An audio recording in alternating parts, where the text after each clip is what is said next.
Olá, abençoados! Bem-vindos ao canal da Graça Pura. Nós estamos começando a partir de hoje aqui no canal mais uma série de mensagens em que nós vamos falar sobre os grandes temas que nós já apresentamos nesta plataforma. Vamos pegar os temas mais populares, os temas mais vistos e vamos mostrar para vocês. E vamos começar com alguns dogmas que o cristianismo tradicional usa para prender as pessoas. E nós chamamos de mentiras. Por quê? Mentiras porque estão fora da Bíblia. E vamos provar isso aí na série de mensagens que estaremos exibindo a partir de hoje. Quando acabar essa sequência, com certeza eu voltarei para mostrar a vocês outros temas mais populares e mais pedidos por vocês que estão inscritos nesse canal. Caneta e papel na mão para você conferir as coisas espirituais com coisas espirituais.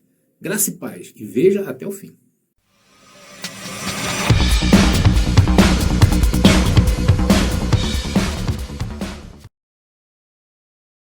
Mas para começar a entender essa história, a história dessa mensagem, temos que criar uma pergunta para respondermos, que é: por que eu tenho que ir à igreja? Então a resposta mais adequada para essa pergunta, por que eu tenho que ir à igreja, a resposta é simples: porque eu tenho que me salvar. Essa é a grande questão de tudo. Salvar de quê? Do inferno pregado por eles mesmos. Então eles pregam uma destruição, eles pregam uma condenação e por outro lado apresentam quem? Uma suposta salvação. E ali, quando você está aceitando Jesus, na verdade você está aceitando ao livrinhos de regras. Então essa é uma das grandes mentiras contadas por essa igreja, que não há salvação fora da igreja. Vocês sabiam que eles pregam isso? Pô, André, eu frequento lá, estou há 10 anos lá na igreja metodista e nunca vi o meu pastor falar sobre isso. É porque isso está entre linhas e você vai entender isso. Agora, para tentar entender, essa história começou lá no Antigo Testamento, onde o próprio Senhor Deus visitava o tabernáculo e mais tarde o templo. Então este lugar ficou conhecido como o quê? A casa do Senhor, a casa de oração, a casa da comunhão. Ali o homem, sim, naqueles dias, congregava com seu Deus. Por isso que o salmista Davi, exaltando esse lugar, ele disse, Salmos, número 122, versículo 1, alegrei-me quando me disseram, vamos à casa do Senhor. Então eu mesmo, quando estava no sistema, eu abria o culto assim, eu lia esse Salmo 122 e apontava para onde? Para o local onde eu estava. E todos aqueles que estavam me ouvindo ali dentro daquele lugar, exaltavam o Senhor, glorificavam o Senhor, como que se aquele lugar ali fosse realmente a casa do Senhor. E o fato é que não é mais. Essa é a grande mentira contada por esses homens que se denominaram cristãos. E a única coisa que fazem é o quê? É ultrajar Cristo. Mas olha, antes havia sim essa necessidade de estar ali dentro das sinagogas, dentro do templo, porque a comunhão com Deus no Antigo Testamento havia sido perdida quando o homem pecou. E a consequência desse pecado está aqui, olha, Romanos capítulo 3, versículo 23. Inclusive é um versículo bastante explorado pelo sistema religioso, fora de um contexto, né? Tudo lá é fora do contexto. Diz o quê? Porque todos pecaram e destituídos estão da glória de Deus. Então Paulo falava para aqueles, naqueles dias, que ainda estavam debaixo da lei. É necessário entender Romanos.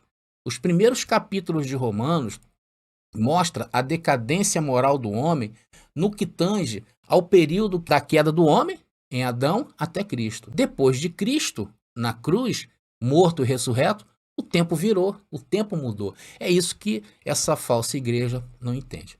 Então Paulo falava para aqueles que ainda estavam debaixo da lei de Moisés. Só que para os judeus havia uma lei. E para os gentios não havia essa perspectiva de ter, por exemplo, os seus pecados perdoados. Sabia disso? Quem era gentio estava afastado. Isso na época da lei. E hoje não estamos mais na lei. É isso que essa falsa igreja esconde de todos. É impressionante como eles omitem todas as informações em relação à questão antes da lei e depois da lei. Eles escondem. Antes, no antigo pacto, o espírito do homem estava morto por causa do pecado. E somente a sua carne estava ativada. Então, no antigo pacto, a carne estava ativada. Era por isso que havia a necessidade, por exemplo, de se matar animais, de se fazer, por exemplo, indulgências em relação à lei de Moisés. A consciência era carnal, então tudo tinha que ser para a carne, faça, não faça. Para isso a lei se baseava nisto aqui. Paulo traça aí, vamos ler, uma narrativa do que era a lei de Moisés para que a gente possa entender. E está aqui em Gálatas capítulo 2, do versículo 16 ao versículo 19, que diz ali, olha: portanto, está falando da lei, ninguém vos julgue pelo comer ou pelo beber. Por quê? Porque antes, abençoado, esses costumes eram costume da lei. Então Paulo estava já na graça e mostrando aos abençoados daquele tempo e que a lei tinha ficado para trás. Mas ele mostra como é que era a lei. Ninguém vos julgue pelo comer ou pelo beber, ou por causa dos dias de festa, ou da lua nova ou dos sábados, porque os gentios, eles não serviam à lei, que são sombras das coisas futuras, mas o corpo é de Cristo. Ninguém vos domine a seu bel prazer com pretexto de humildade e culto dos anjos, envolvendo-se em coisas que não viu, estando debalde inchado na sua carnal compreensão, e não ligado à cabeça, da qual todo o corpo, provido e organizado pelas juntas e ligaduras, vai crescendo em aumento de Deus, ou seja, crescendo na graça e no conhecimento. Então Paulo mostra aqui que a lei naquele tempo era uma lei para quê? Para a carne que estava ativada. Era por isso que eles se envolviam em festas, era uma separação.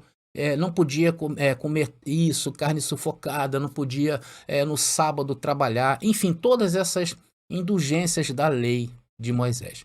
Uma crítica ferrenha de Paulo, claro, que aqui era Cristo inspirando ao apóstolo Paulo.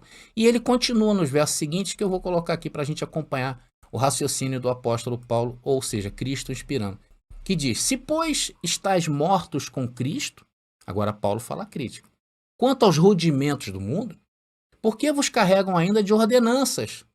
Que ordenanças eram essas? Da lei. Como se vivesses no mundo. Porque o mundo da carne representava a lei, tais como: não toques, não proves, não manuseies. Então você nota aí que hoje o sistema religioso, eles implantam isso na mente das pessoas, a se sacrificarem para obter uma pseudo-salvação. Não toques, não proves, não manuseies, as quais coisas todas perecem pelo uso, segundo os preceitos e doutrinas dos homens. Olha aí. Porque era dos homens. Porque era para a carne a lei, as quais têm, na verdade, alguma aparência de sabedoria e devoção voluntária, humildade e indisciplina do corpo, mas não são de valor algum senão para a satisfação da carne. Abençoados, Paulo não está menosprezando a atitude de se conservar, a atitude de fazer aquilo que você acha que tem que ser para se, por exemplo, se preservar a tua vida. Paulo não está desprezando isso. Paulo está comparando, falando que estas coisas, espiritualmente falando, não tem mais valor algum. Então, na lei, tinha valor. Era tudo para a carne. Tinha o seu valor naquela época. E aí você me pergunta, e hoje, André? Hoje não. Então vejam o que Jesus falava das tradições que os homens das igrejas falsas trazem para depois da cruz. Vamos falar do encontro agora de uma mulher, a mulher samaritana. É uma passagem bastante conhecida, que eu acho interessante essa passagem, quando Jesus falou algumas coisas ali para aquela mulher. Então, em dado momento, aquela mulher samaritana pergunta onde deveria ser a adoração a Deus. Por quê? Porque os samaritanos, pela tradição, faziam isto aonde? Nos montes.